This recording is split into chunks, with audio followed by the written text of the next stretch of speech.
¿Qué tal? ¿Cómo están? Bienvenidos. Iniciamos aquí nuestro tiempo de entrevista. Ya saben que pueden seguirla a través de nuestro streaming www.elvenezolanotv.es. Hoy vamos a hablar de la realidad de Venezuela, pero vamos a intentar desentrañar las raíces profundas de la ideología que está gobernando todavía Venezuela y también otros países de Latinoamérica, con una experta, con una politóloga, Lorena Arraiz. Es además directora de la agencia o consultoría política, la Strategicom, y que hoy está con nosotros en el estudio. Lorena, ¿qué tal? Bienvenida. ¿Qué tal, Javier? Creo que he dicho bien el Buenos nombre, la días. Strategicom. Sí, la estrategia.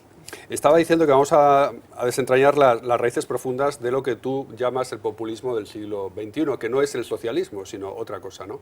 Sí, el concepto está basado en o es una paradoja de eso que Hugo Chávez llamó el socialismo del siglo XXI, y lo hemos llamado populismo porque el socialismo tiene unas bases, ¿no? Ideológicas y sobre todo accionarias. El populismo no. El populismo está basado simplemente en un discurso, en demagogia, pero sin ver verdadero progreso y bienestar en la población, que es lo que en teoría sí promueve el socialismo, ¿no? Entonces, bueno, es un poco eso en lo que hemos basado el concepto y lo hemos aplicado en distintos países de Latinoamérica e incluso podemos hacer alusión a algún tema en España, por supuesto. Y bueno, lo hemos visto en Argentina, lo hemos visto en Venezuela, por supuesto, lo hemos visto incluso en Bolivia, en Ecuador con sus matices, pero también en Ecuador. Y bueno, tenemos muchos ejemplos de cómo ese populismo del siglo XXI pues, ha mermado en las sociedades latinoamericanas y bueno, también hemos visto cómo está yendo en picada, ¿no? Vamos a ver ahora en qué para todo eso. Y cómo podemos ahora evaluarlo, ¿no?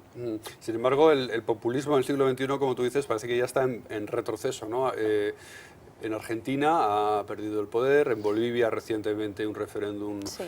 ha frenado, digamos, la intención de Evo Morales de perpetuarse en el poder, y en Venezuela, que es el país que más nos interesa, la Unidad Democrática ganó las elecciones Sí, legislativas. así es. Es que, claro, al ser el populismo una demagogia, al no pasar de un discurso, evidentemente si no tienes unas bases y si no tienes un progreso y un bienestar para la gente, pues tu proceso pues queda coartado en algún momento. ¿En qué momento? Pues en el momento en el que la gente, las sociedades, los ciudadanos de a pie, pues se tropiezan y se tropiezan siempre con la misma piedra de no poder avanzar social ni económicamente. Y bueno, eso lo hemos visto en Argentina, la era Kirchner o la era K, ¿no? Como se conoce, pues vio su fin. ¿Sabes? Que Cristina Kirchner sigue en la acción política, pues claro, y lo va a seguir, pero ya no lleva las riendas del poder. ¿Por qué? Porque los ciudadanos así lo decidieron, eligieron por un cambio que representa, en principio, por lo menos una esperanza de mejora para la población argentina. En Venezuela lo hemos visto en las elecciones de diciembre en la Asamblea Nacional, donde también pues, hubo un claro revés a ese gobierno populista que tiene allí ya casi 17 años y que pues hemos visto que la gente ha dicho, mira, ya no queremos más esto, si bien es cierto que no ha sido el cambio de gobierno, de ejecutivo, pues bueno, el cambio en el legislativo también es muy importante, aun cuando no seamos un país parlamentario, sino presidencialista, es decir, hemos visto desde diciembre que ganó la Asamblea, hemos visto coartadas muchas de las intenciones y de las acciones y de las leyes propuestas por esa nueva Asamblea Nacional, las hemos visto coartadas por un ejecutivo que finalmente es el que tiene que decir sí o no a lo que dice la Asamblea, ¿no? Es un poco al revés de lo que pasa aquí en España.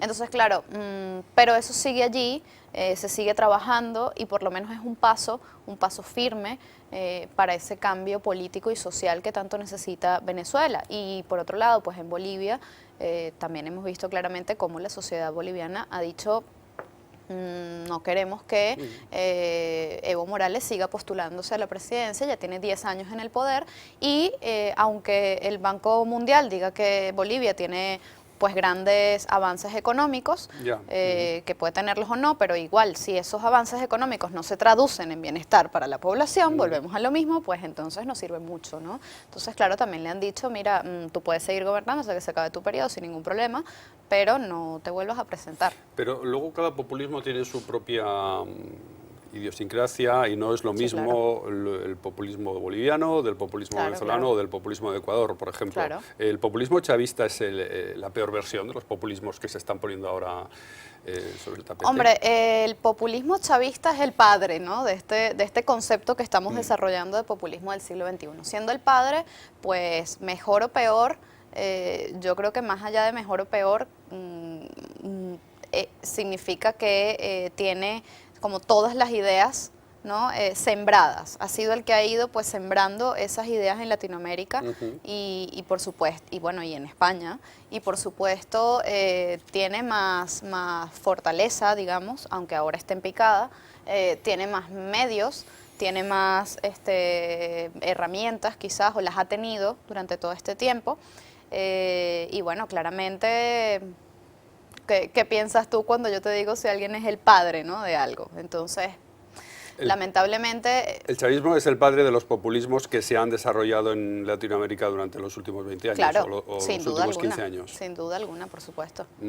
Y hay un peligro en Venezuela ahora que parece que el chavismo está en retroceso, no que lo parezca, es que es una realidad después de las elecciones legislativas, de que se produzca una peronización del país, de como ocurrió en Argentina, que después del peronismo propiamente dicho, del general Perón, luego todo se convirtió en peronista en Argentina. Sí, en Argentina esto ocurrió claramente hasta el sol de hoy, digamos, eso sigue existiendo, está la sombra de Perón e incluso la sombra de Evita, ¿no? Sí, hasta el punto de que peronista puede ser una persona de izquierdas o una persona cosa, de derechas sí, o sí. lo que se quiera ser, Sí, señor. prácticamente.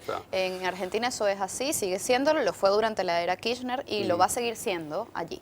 En Venezuela yo creo que claramente está una tendencia a eso, porque ¿qué fue el peronismo? Después de Perón, fue pues el mantenimiento o el tratar de mantener la figura, la idea de Perón, todo lo que representó. Y volvemos, todo esto no son más que términos emocionales, ¿no? Son términos que mantienen a la población, a las sociedades atadas a una creencia, a un sentimiento, más que a una razón, ¿no? Entonces sí, partiendo de eso, pues sí hay una peronización de Chávez o de la figura de Chávez en Venezuela, hasta tal punto que casi 3 años después de su muerte, pues en Venezuela se sigue citando el legado de Chávez, se sigue hablando del comandante eterno, se sigue mentando el nombre de Hugo Chávez, incluso en la televisión pública venezolana, donde se menciona todos los días y se pasan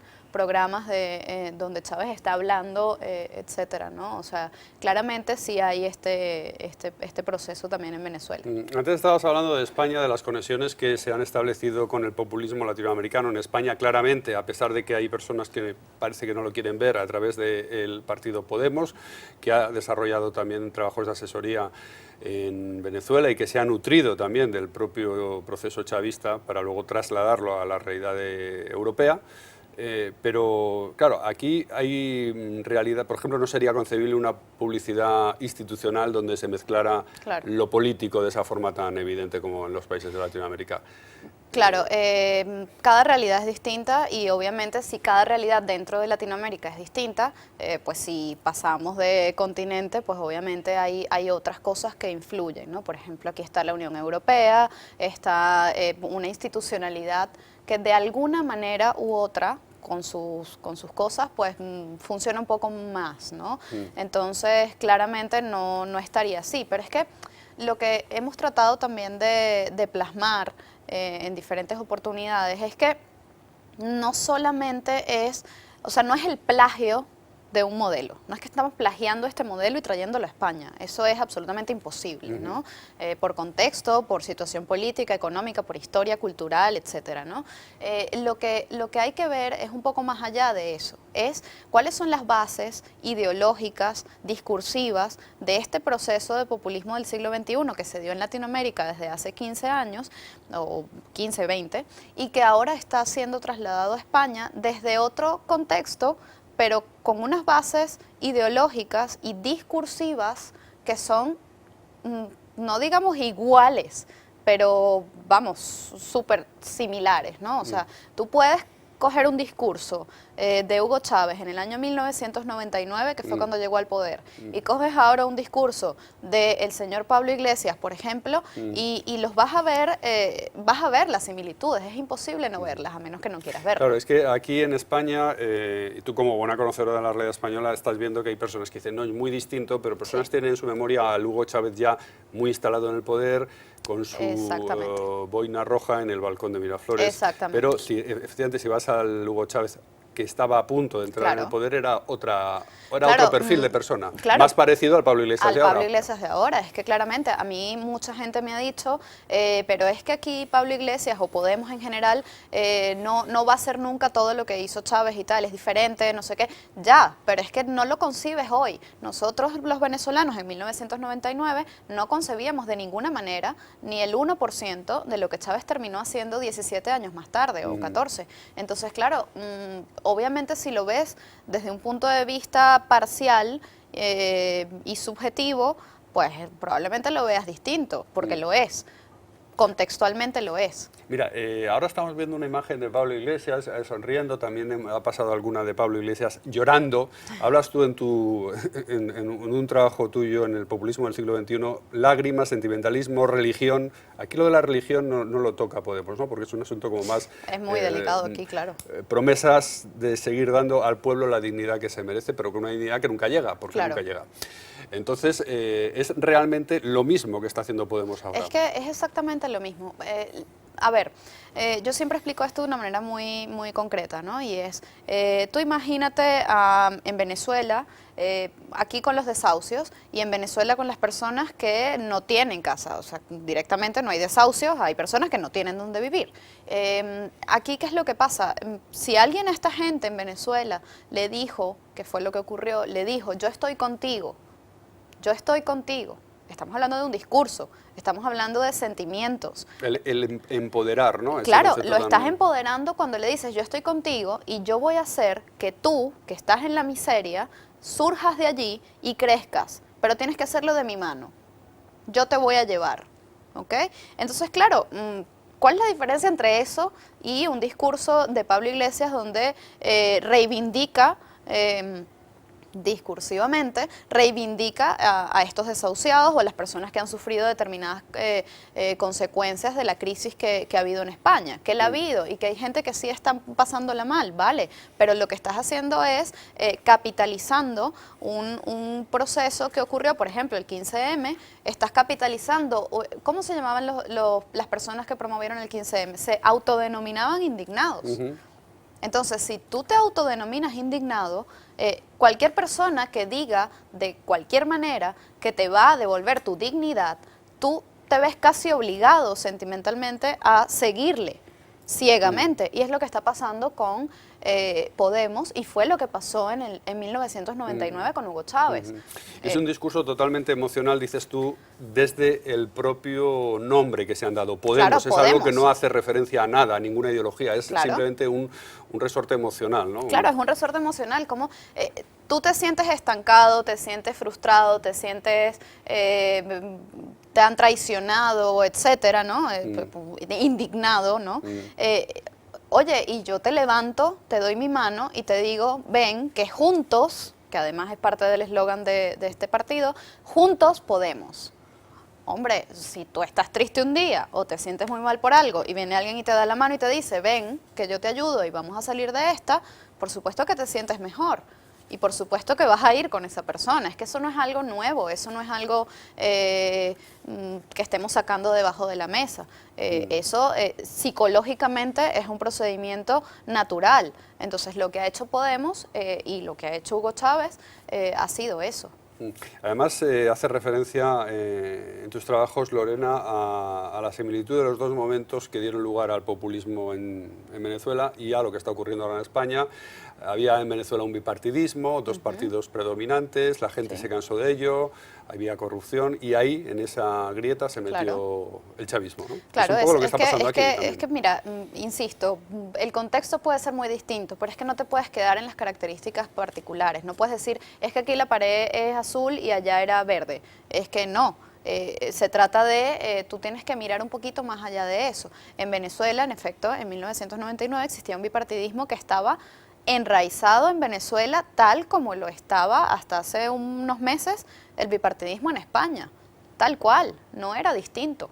Ahora la gente no ve a Venezuela así, pero Venezuela estuvo así, justo a la hora de llegar Chávez. Entonces, claro, Acción Democrática y COPEI, que eran los dos partidos que estaban en el poder por años, ¿okay? 40 años, es que es lo mismo. O sea, los tienes allí y estaban, esta vez gobiernas tú, esta vez gobierno yo, esta vez gobiernas tú. ¿Qué pasa? Este señor, claro, eso genera corrupción, eso generó un montón de desafección política, que es otro de los puntos que nosotros tomamos como causantes, ¿no?, de este populismo. Hay una desafección política producto de ese bipartidismo que cayó en la corrupción, que hizo que la gente dijera, ya yo no creo más en esto, pero no creo en más nada tampoco, ¿no? O sea, es como, bueno, hasta que llega este Mesías, que también es un tema, ves que todos son conceptos emocionales, ¿no? Entonces, llega este Mesías y te dice, sí, todo esto está muy mal, pero yo te voy a sacar de este despeñadero donde te han llevado estos políticos corruptos de 40 años de gobierno, yo te voy a sacar de allí y ahora tú vas a ser el protagonista de tu propia política, de tu país, del progreso, de un montón de cosas que se quedan en palabras porque es demagogia. Entonces, si llevamos eso a la actualidad, eso te estamos hablando del año 99 en Venezuela, repito, si llevamos eso a la actualidad en España, claramente el contexto es distinto, sí, pero las características básicas, profundas, son las mismas. El bipartidismo, la gente se cansó del PP y el PSOE, además hay un halo de corrupción en torno a ambos partidos, o a uno más que otro, da igual, y pues claramente la gente comenzó a alejarse de eso. Cuando comienzas a alejarte de eso, lo que encuentras es, yo no creo en nada de lo que está pasando aquí, yo genero un movimiento aparte y antipolítico, como comenzó siendo el 15M, por cierto, antipolítico, antisistema, antitodo, ¿ok? Y este gobierno, este movimiento social, claro, termina siendo capitalizado por la gente de Pablo Iglesias y lo que luego se transforma en Podemos, como en Venezuela lo hizo Hugo Chávez, que era una sola persona diciendo yo te doy la mano, hasta que se dio cuenta que, claro, darle la mano a varias personas le estaba atrayendo gente, y cuando le atrajo gente, entonces dijo, yo con esto puedo hacer un partido, y formó una cosa llamada el Movimiento Quinta República, movimiento. O sea, el nombre de su partido para lanzarse a las elecciones en el 99 fue Movimiento Quinta República. ¿Por qué? Porque había habido 4 repúblicas y que él no le parecían.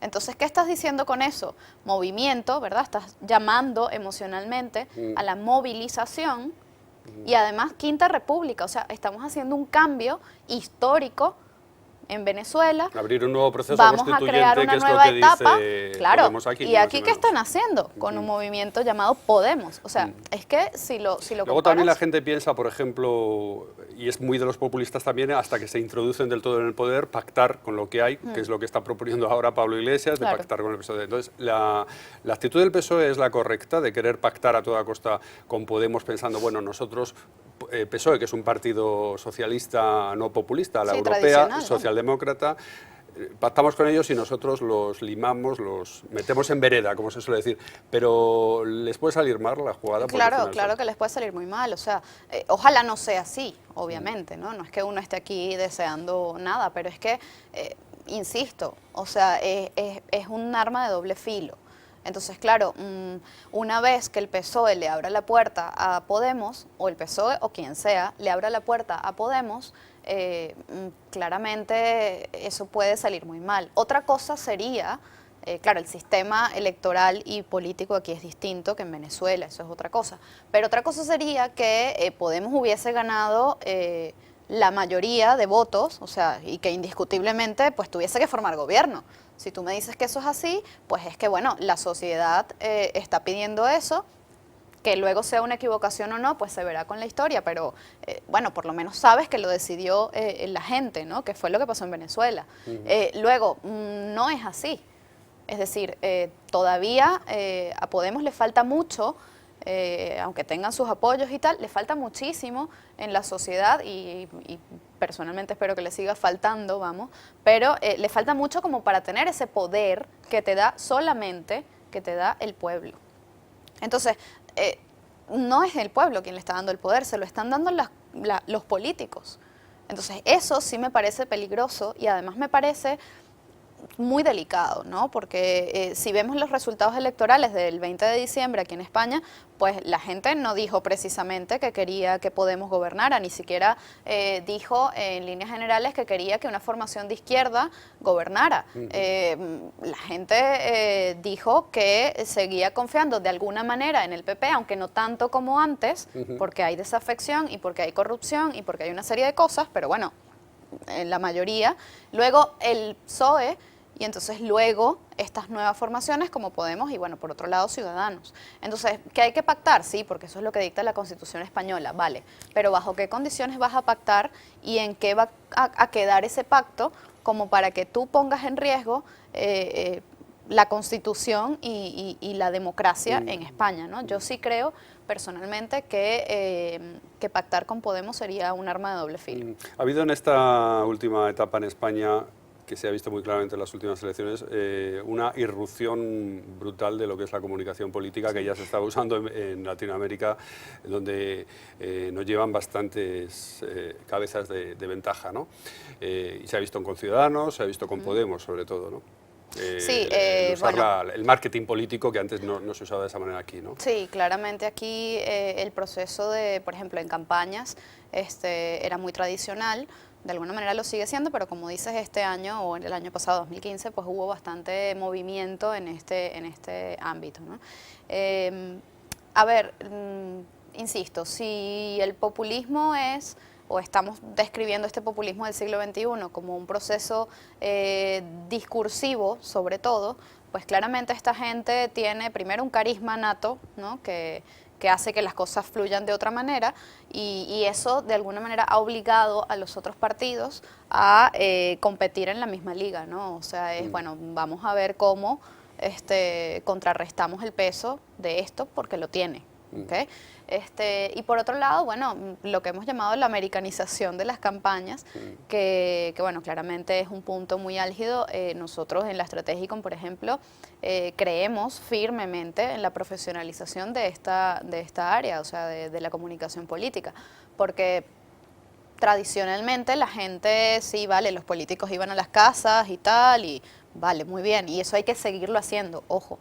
Pero también estamos frente a otra realidad, ¿no? Estamos en una realidad donde existe el Internet, donde existen las redes sociales, donde existen muchas cosas, y tú tienes que aprender a dirigirte como político a esos distintos targets, porque el que está en Twitter no es el que está en la puerta de su casa, el que está en Instagram o en Facebook o tal, de repente no es el mismo señor que se sienta todos los días frente a la tele, que la tele sigue siendo, por cierto, el medio más Pero utilizado. te pregunto, como experta en comunicación política, el ver a los políticos, que los estamos viendo en España por primera vez, por ejemplo, en la cocina, preparando un plato, o cogiendo setas en el monte, o tirándose desde un puente, ¿eso no es populismo también, del siglo XXI? Eso podría estar en el populismo del siglo XXI porque también estás moviendo emociones y estamos partiendo de que este concepto de populismo es mover las emociones. ¿Qué pasa cuando tú como ciudadano ves al político con el que simpatizas y al que no? Lo ves en un programa de televisión de distinta categoría, vale, estás allí viéndolo y ves este lado más humano, ves el no sé qué, que si cuando era pequeño, que si fue al colegio tal, que si era buen estudiante o mal estudiante, que si se ríe o llora o lo que sea. Eso, claro, eso también le hemos llamado, está dentro del concepto de la espectacularización, ¿no?, de la política. Y eso, claro que entraría en una arista del populismo. Lo que pasa es que es algo, es como un punto, ¿no?, dentro del asunto. Lo que nosotros llamamos populismo del siglo XXI se quedaría, para hacer la comparación que me estás poniendo, se quedaría en el programa de televisión, ¿sí? O sea, no llevaría a una acción concreta después de eso. Y aquí pues no lo sabemos. En teoría pues la gente, los políticos que están saliendo en la tele y tal, o sea, Es una forma de conocerlos también como personas, ¿no? Sí, y está impulsada por ese populismo, sí lo está. Porque claro, al ver, es lo que te decía con Podemos, por ejemplo, Podemos tiene todo este carisma y tal, y bueno, los otros partidos dicen, bueno, vamos a ponernos un poquito... O sea, Podemos es el que ha hecho a los otros ponerse Hombre, en ese nivel. un poco sí. Y se nos está acabando el tiempo, pero una pregunta sobre la realidad de Venezuela, que lógicamente también conoces muy bien. ¿Piensas que será el año 2016, el año del cambio en Venezuela, en la presidencia de la República, del cambio definitivo? Bueno, yo creo que el proceso en Venezuela está bastante desgastado. El proceso revolucionario, este populismo del siglo XXI está muy desgastado, sobre todo ya no porque está desgastado el discurso, que también, sino porque está desgastada la gente. O sea, la gente la está pasando muy mal. Esto no es un cuento de camino, esto es la realidad, la gente está pasándola muy mal, hay gente que muere, niños, jóvenes, adultos, ancianos, que mueren por no tener medicamentos que son básicos y que están dentro de cualquier cesta básica medicinal, por llamarlo de alguna manera, de cualquier país. Y bueno, no hay alimentos, no hay medicinas, no hay no sé qué, entonces claro, la gente ya no aguanta más. Yo creo que si se saben hacer las cosas desde la oposición venezolana que está encaminada y que está intentando pues llegar a un acuerdo que no sea tampoco una reacción, ojo, que no sea una reacción a este movimiento extraño que tienen en el gobierno, pues mientras sea algo planificado, organizado y que se sepa hacer, yo creo que sí puede traer el resultado de un verdadero cambio ya a nivel ejecutivo en Venezuela, pero bueno, eso hay que trabajarlo muy bien. Pues Lorena Raiz, politóloga, gracias por estar con nosotros analizando la realidad política de España y también de Venezuela. Gracias y hasta otra. Gracias a ti, Javier. Bueno, pues esta ha sido la entrevista muy interesante con Lorena Raiz, es consultora política, es politóloga, también directora de la Strategicom, una consultoría política. Es nuestro tiempo de entrevista, ya saben que pueden seguirlo a través de nuestro streaming www.elvenezolanotv.es. No se vayan porque llegan ahora las noticias. Hasta ahora.